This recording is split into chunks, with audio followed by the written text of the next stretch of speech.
Baik, selamat malam semuanya. Malam. Jadi saat ini kami didatangi oleh Mama Isiwa ya. Mama Isiwa disebut Mama Isi. Mama ini berasal dari Mbai ya. Mbai apa? Dari Desa Goronio. Desa Goronio ya. Nah, oke. Jadi Desa Goronio Mbai. Jadi Mama Isi ini datang sini sehubungan dengan kasus yang menimpa anaknya. Jadi anaknya ini adik nama siapa adik? Nama siapa? Riko. Nah, jadi adik ini di pada tanggal kejadiannya pada tanggal berapa nih?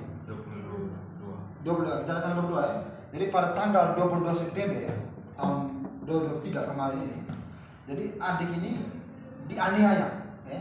Dianiaya oleh segerombolan ya katanya geng ya. Segerombolan geng di Mbai sana. Soalnya mereka mengaku geng ya. Mereka mengaku geng, katanya geng. Katanya biasa pukul di depan polisi juga mereka pukul tidak ada masalah ya. Nah, jadi begitu katanya manusia oknum ini katanya geng di Mbai sana. Jadi mereka pukul anak ini. Pukul anak yang Mami Isi ini mereka aniaya sampai babak belur. Jadi waktu itu apa yang kau alami waktu dipukul? Sakitnya di mana? Mereka pukul Kepala. di kepala di mana lagi? Pinggang, terus di belakang ada luka di sini. sampai ada luka sama sekali. Mana coba tunjuk bisa lihat bang. Buka baju tidak bang, jangan buka. Nah, yang bekasnya mana coba lihat. Oh ini masih ada bekasnya nih. Sudah divisum pakai lagi. Sudah. Sambil pakai saya tidak bang, sambil pakai. Jadi sudah divisum. Jadi adik ini anak Mami Isi ini dianiaya hingga babak belur. Jadi sudah divisum juga. Jadi kejadiannya tanggal 22. Tapi sampai saat ini, sampai saat ini pelakunya ada berapa? 5 orang. Ada 5 ya.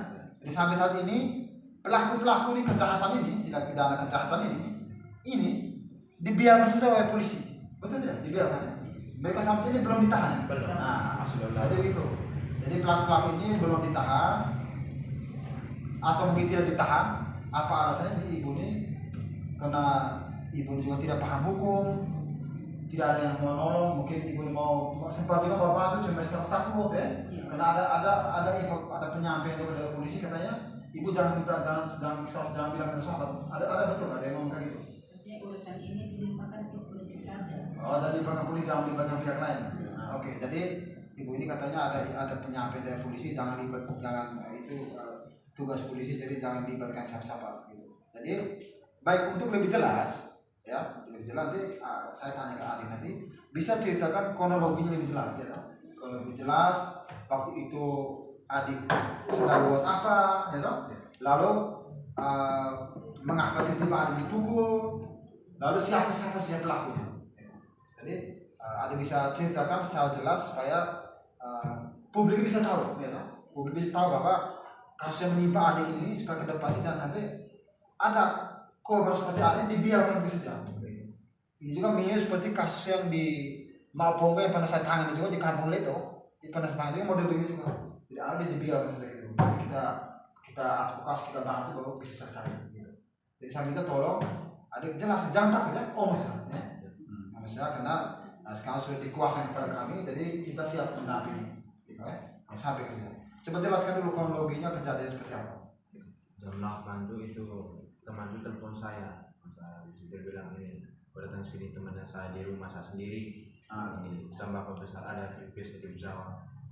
Lalu Terus saya datang, saya tunggu situ saya di sini. aku ada. Habis itu depan teras tuh. Depan teras sudah depan. Aku dulu begini. Berangkat pindah saya ke samping bagian kiri dan habis itu duduk sudah 8 sudah duduk di lama mana habis aku ke mana habis aku punya. Ya dulu mana aku dia punya. Begini. Tidak lama ada yang tanya itu teman. Ini dia kau dan siapa? Dia bilang saya Riko. Dia itu tuh yang pertama tanya tuh. Dia mau tanya dari teman tuh yang pertama. Sebelum saya datang tuh ada teman dan dia itu tuh yang sendiri di rumah tuh dia tanya itu akhirnya ada di sini. Dia bilang isu pulang. Ada pulang. Saya pulang itu. Habis sekarang udah duduk terus itu dulu. Mana bisa punya dia? Mana dia punya? Semua jam 11 begini. Dia tanya kau sudah makan? Coba iya, kau sudah makan dari rumah tadi. Dia juga belum makan, dia bilang, ayo kau tunggu saya goreng belum makan. Temannya salah makan. Kami sudah makan dalam rumah, makan di ruang makan habis, keluar kembali duduk di tiap samping itu. Pas duduk di lama, sudah jam 12 lewat. 12 malam ya? Habis? Ini ada yang panggil dari depan rumah. Panggil depan rumah, posisi rumah ada bendera yang pertama kami dulu itu memang lampu kemudian sudah dari itu teman itu ke padang. Terus dia panggil ini dia, saya tanya ini siapa nih? Riko belum pulang. Ini mau pulang. Pas saya keluar ini dia panggil saya ke belakang mau pulang ya. Ini ada yang dari 2 orang tuh lingkar arah pintu samping lagi di teras tuh. Lingkar kayak mengikuti saya dari belakang tuh. Terus kenapa begini? Saya tuh lihat dengar bunyi dobrakan pintu. Kenapa begini? Pas kamu ambil helnya dari belakang tendang tersebut mereka langsung pukul orang. Jadi waktu itu mereka pukul kau, mereka jumlahnya berapa pelakunya? Yang ada ingat? 5 atau 6? Pertama Aldi Loi. Jadi pelaku yang pertama nama siapa? Aldi Loi. Aldi Loi. Nah. Yang kedua siapa? Yang kedua Jelo. Jelo siapa namanya? Jelo. Hanya tahu Jelo, tapi tidak tahu nama lengkapnya. Jelo. Angga terus siapa lagi? Faldo. Siapa lagi? Tio. Ya. Ya. Oh ya, jadi pelaku ada 5 ya. Ya. Nah, jadi tadi saya dengar cerita awal dari Mama, jadi katanya dari 5 pelaku ini ada salah satunya yang sudah masuk polisi, sudah masuk polisi, sudah go ya. Sudah lolos masuk polisi, cuman belum masuk pendidikan ya. Belum ikut pendidikan. Jadi ini bayangkan dia belum jadi polisi, dia sudah sombong dan belakang ya. Dia berani pukul masyarakat. Apalagi dia sudah jadi polisi. Waktu itu katanya coba tahu nama siapa yang pertama tadi itu adik kau mereka ini orang tuanya mungkin pejabat atau apa naik sampai kasus ini jadi susah, jadi sulit sekali tahan mereka ini orang tuanya apa kamu tahu latar belakangnya atau mungkin tahu sampai orang tuanya Adilo itu yang saya tahu itu ketua partai ya. Jadi mungkin ini pelaku pertama nama Adiloi, jadi mungkin polisi kita duga ya sulit untuk tangkap karena mungkin bapaknya elit partai, ketua partai. Hanya partai apa kita tahu ya. Oke.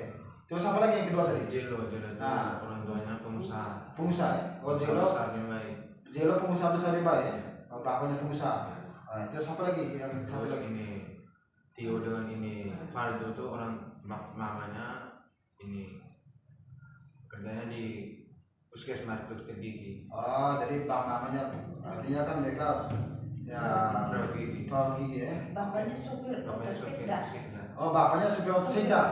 Oh jadi mungkin karena pelaku ini semua ini yang satu lagi yang terakhir Itu kakak adik ya? yang 2 orang. yang satu Angga tuh Yang satu kakak adik yang cerita. Jadi intinya pelaku ini sebagian lebih banyak tuh yang anak-anak pejabat ya, anak-anak pengusaha. Jadi mungkin itulah menjadi alasannya Polres Nagakeo ini jadi kelihatan seperti banci ya. Jadi mereka kelihatan seperti banci dan tidak bisa buat apa-apa dan tidak bisa menangkap ya. Atau saya duga juga jangan sampai Polres Nagakeo ini masuk angin ya toh.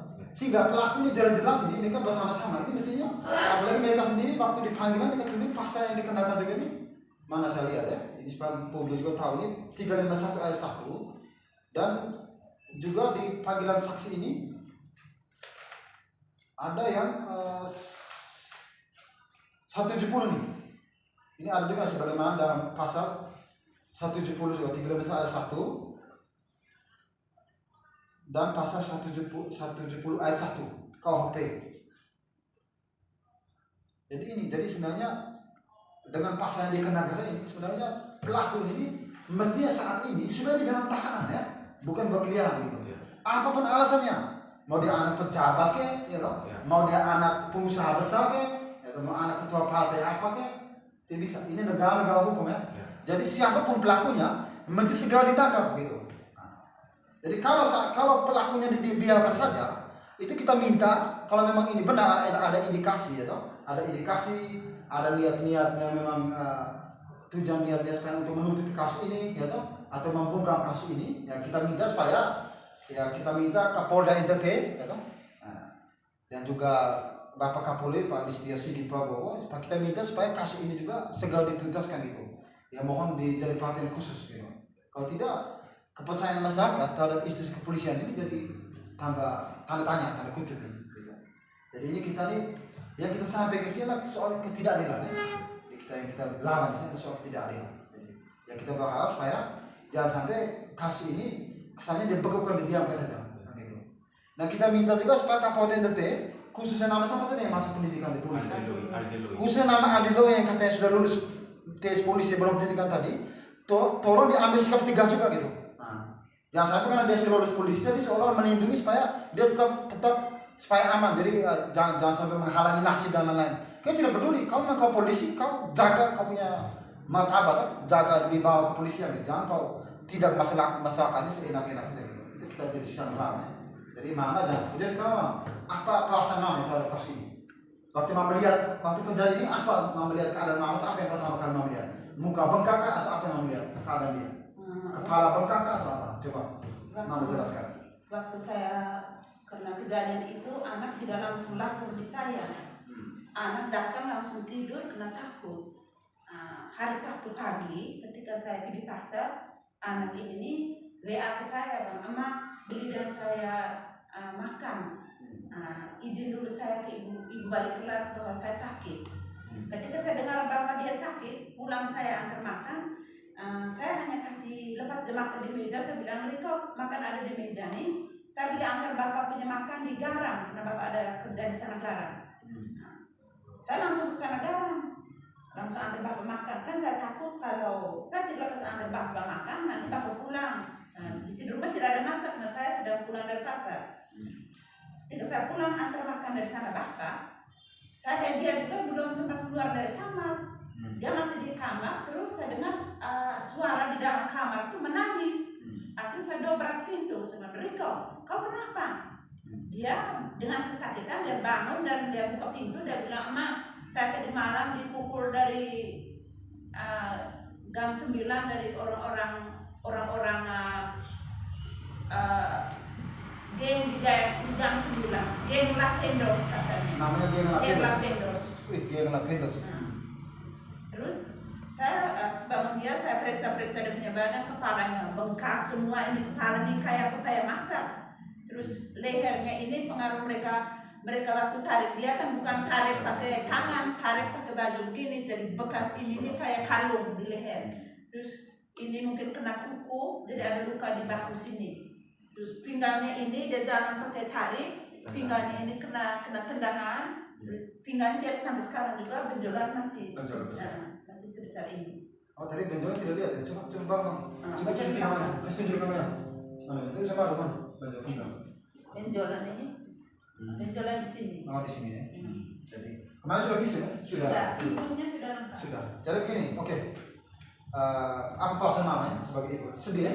Memang perasaan saya, anak saya ini nih di rumah belum pernah kami melakukan kekerasan seperti ini.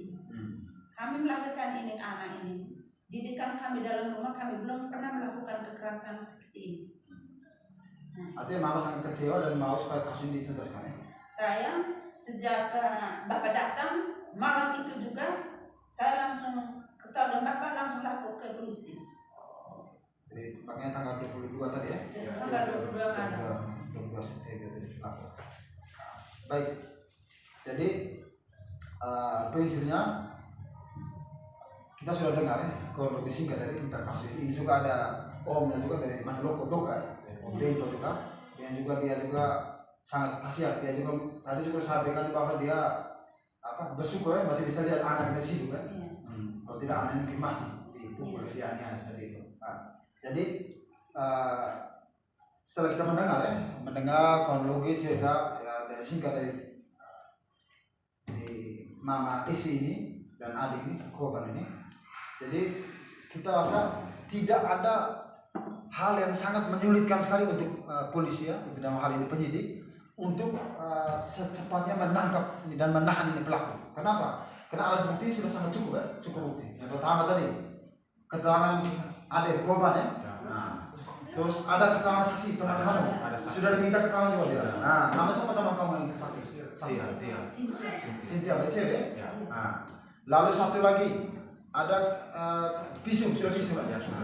Lagi. Jadi ini sudah cukup bukti. Hanya kelihatan memang seperti tadi.